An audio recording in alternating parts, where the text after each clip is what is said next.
So somebody took a picture of your job candidate while they were holding an AK-47 and drinking a beer. Is this somebody that you want in your workplace? We've got Angela Bosworth, our Vice President of Compliance and General Counsel with us today, as well as Jason Morris, our President and Chief Operating Officer. So Angela, we've seen some stats out there, including from our survey, that show that roughly 48% of companies are using social media to try to decide whether they want to hire a candidate or not. And we've seen a career builder study that shows about 37% say. So we learned some interesting information from the FTC when we were there a couple months ago about what they're thinking about when it comes to social media. Can you kind of elaborate on that?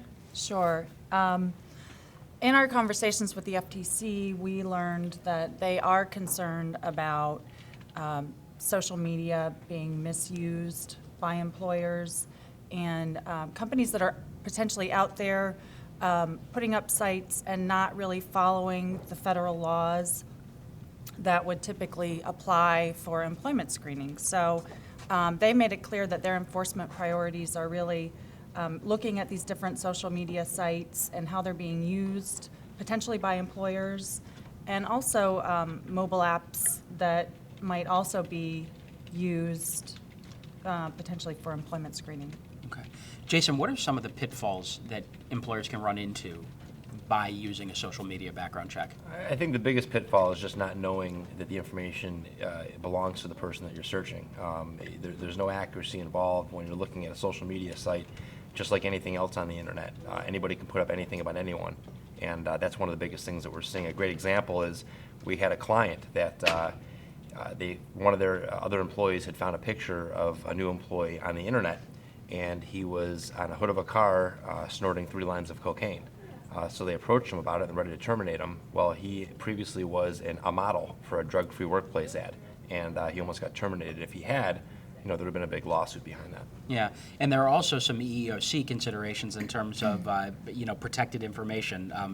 Either one of you want to elaborate on that? I mean, the EEOC is the biggie, and that's the one thing that is a recruiter, an employer, that things that you don't want to see about anybody when you're hiring them.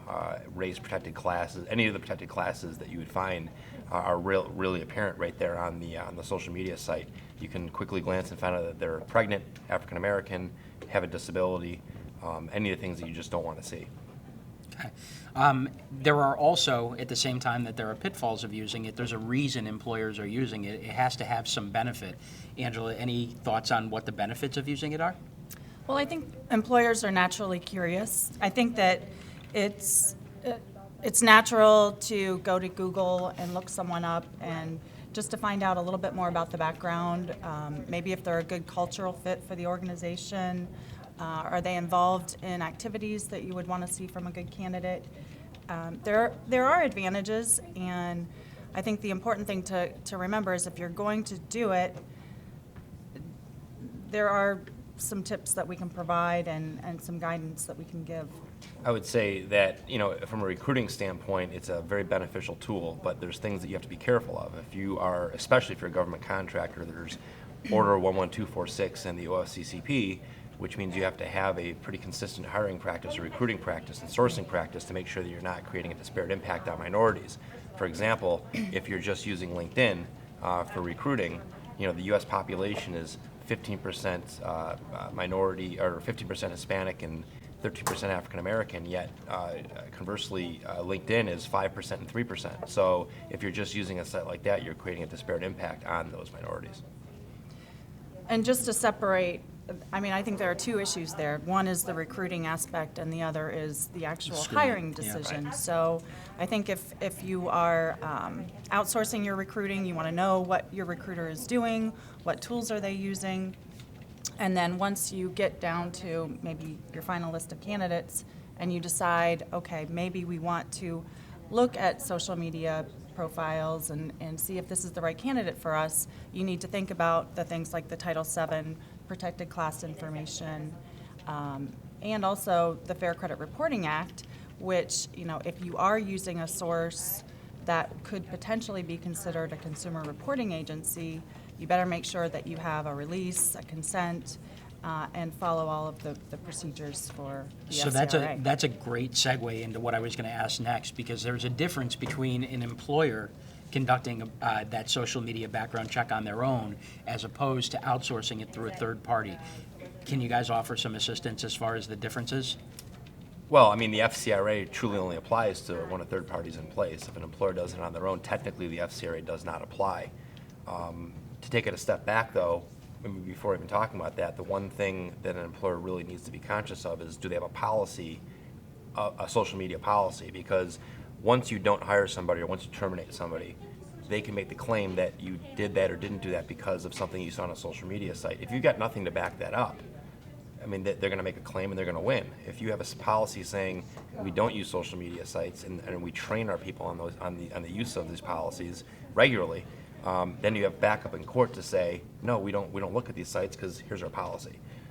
Okay. So that's important. Right, and I think just looking at the Spokio situation where the FTC came in and said Spokio is actually acting like a consumer reporting agency, and so if an employer were potentially using Spokio, even though they were doing that themselves in-house, that's a situation where the Fair Credit Reporting Act would apply, and they would have to follow all Right. of the Which means releases, which means having a dispute process, which means providing them with a copy of the report. Anything Right. else I'm missing? Right. Yeah. Those are Well, I mean, adverse action. we've had many conversations with the FTC, and that whole third-party thing is, they don't like that. I mean, they want to close Right. that loophole. Right, So they do. don't kid yourself as an employer thinking, hey, I'm not using a third party, the FCRA doesn't apply. That's going to apply, I think, very shortly. Right. Okay, so to wrap up on this, if employers do want to use social media, what are some of the tips you can offer? Well, if they're going to do it in-house, then I would strongly recommend that they have trained personnel who are designated as the researchers, and that person should be separate and apart from the hiring manager or the decision maker, so that they can potentially weed out any protected class information, anything that might be considered discrimination. The other thing to keep in mind is you might want to consider just limiting that search to what would be public information, and don't dive into anything that would be privacy protected, that would be password protected. It's not a good idea to ask an applicant or an employee to provide a password, because then you're getting into privacy issues that go even beyond the scope of what would be reasonable for an employer to consider. Okay. I would just add that, as an employer, think about yourself as an employee or a candidate, and that experience is the candidate experience of coming into a company that's so intrusive that they want to see everything about your passwords and your social media sites. I mean, is that a company you would want to work for? So I think you have to keep into account the candidate experience and what that says about your company. Even And though the cultural fit. And the cultural fit, yeah. So the bottom line is, it's definitely a trend that we're seeing in the workplace these days. Employers are generally curious about this. There isn't there aren't a ton of laws about it or around it, but I'm sure they'll be tested. So employers definitely need to be careful with how they're using it, and I think that's the bottom line on this.